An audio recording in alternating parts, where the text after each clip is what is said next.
Hey guys, just a couple quick reminders while you're at home. First thing is your bow. When you tighten and loosen your bow, you do that here. And this is loose. And I'm going to tighten it up. This one has a pretty good bend to it.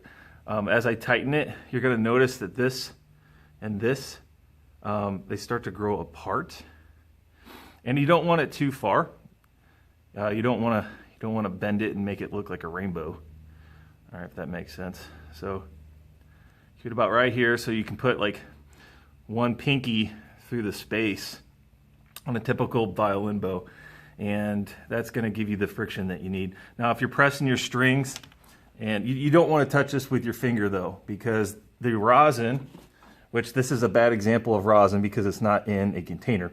When you rosin your bow, go up and down on your bow, it's going to put a substance that gives this bow friction. So when you go against your string, it vibrates the string. So you want to make sure that you have rosin on your bow, and by touching it with your finger, there's oils on your finger that's going to keep your bow from having friction with the violin strings. So don't want to put oil on it. You also don't want to pizzicato or use your fingers on the section of the violin that you're using your bow on. Now you can put your fingers up here because that's where you pizzicato, because your bow doesn't play there. You play on the open section between the bridge and the neck. Okay? So once you got that rosined, you got that tight enough, you should be set there. Just a couple quick reminders. These little snark tuners are great. Just stick them here on the bridge, flick them on.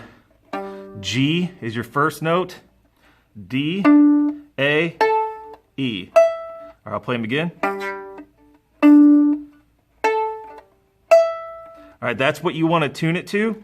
Now, you want to tune it with these big tuners first, and make sure you're squeezing them in tight, because these are also held in by friction. So if you notice that you're tightening your string, but it keeps loosening it up, that means you have to press the big tuners in. And then once those are pretty close to what note you need to be on, then you use the fine tuners. When you have these fine tuners, before you start tuning anything up, pull them out to about 3/4 of the way out, because that's going to help you. Once you get these put together, you're going to have space to go up and down with these for flattening or sharpening. Good, a little snark tuner. If you don't have one, get one. You get them on Amazon. They're pretty cheap, probably like 13 bucks. And I think you guys are all set. Okay, just wanted to give you that quick reminder. All right, bye. All right, this is how you tune and untune one of these stringed instruments. This goes for violin, viola, cello, upright bass. All right, I'm going to just go ahead and do this C string here. This is viola, so this is C on a violin. It'd be G. All right, you got, I'll just tell you the names of the pieces.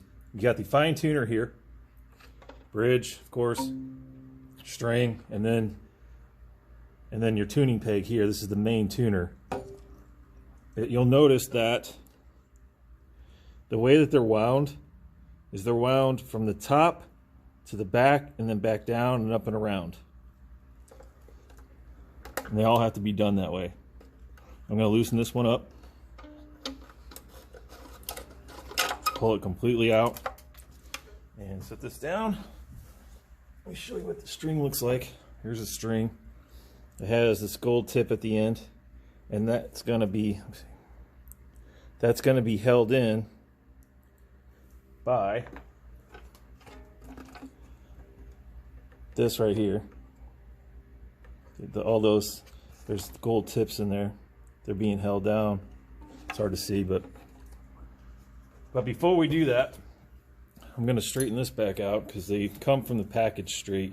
This one's been used, so it's a little bent.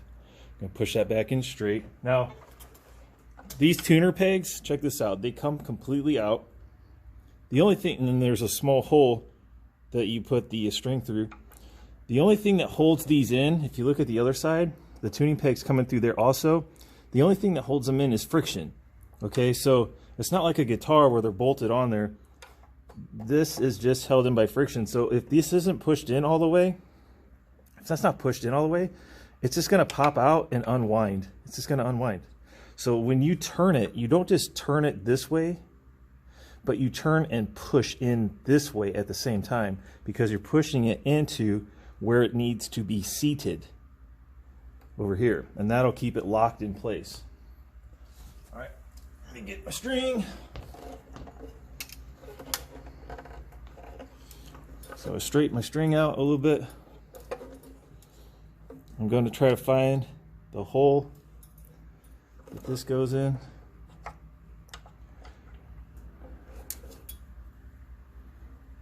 It's not easy doing all this at the same time. All right, now I stuck,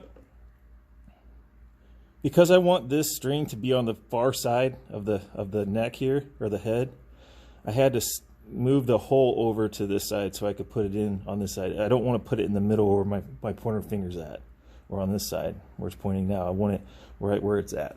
Now I'm going to start turning it forward so it starts to wrap correctly. Now when it starts to wrap, I'm going to now push it in, and I want it to wrap going this way and always staying on this side of the head.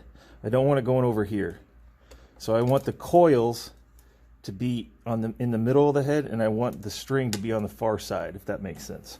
Now that I tighten it up a little bit, I'm going to hold it down with a little bit of pressure, tighten it a little bit more. Okay, now I'm going to go down to the bottom. I'm going to take the gold piece and lock it into place. Now you're going to have to pull up on that string to keep tension on it. Let me back up a little bit. I'm going to pull up on the string to keep tension on it.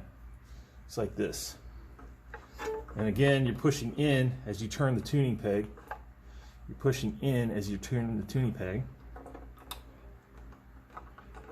All right, now I got it locked on there pretty good. I like to just pull these out quite far, so it gives me a little bit more wiggle room when it comes to tuning. All right. I'm going to grab my tuner. I'm going to put my tuner on the bridge. All right, and this is saying D sharp. It's actually a little sharp, so I'm going to back it down because I need to be at C. There's B is too much. And it barely takes anything, barely takes barely any twist, almost like millimeters is how far you're turning it once you get it close to what key it needs to be in. So this is C, or C sharp. Now we're in C. We're in the range of C. Once we get into the close range, the yellow is sharp, the red is flat, the green, if it was right in the middle, would be perfect. So what I'm going to do is I'm going to use the fine tuners now, and I'm going to loosen it up by lefty, by going left with the fine tuner. All right, a little too much. I'm going to tighten it back up a little bit. Boom, now it's green. All right, and that's how the strings go on, and that's how you tune them. Each one is the same, just a different string name.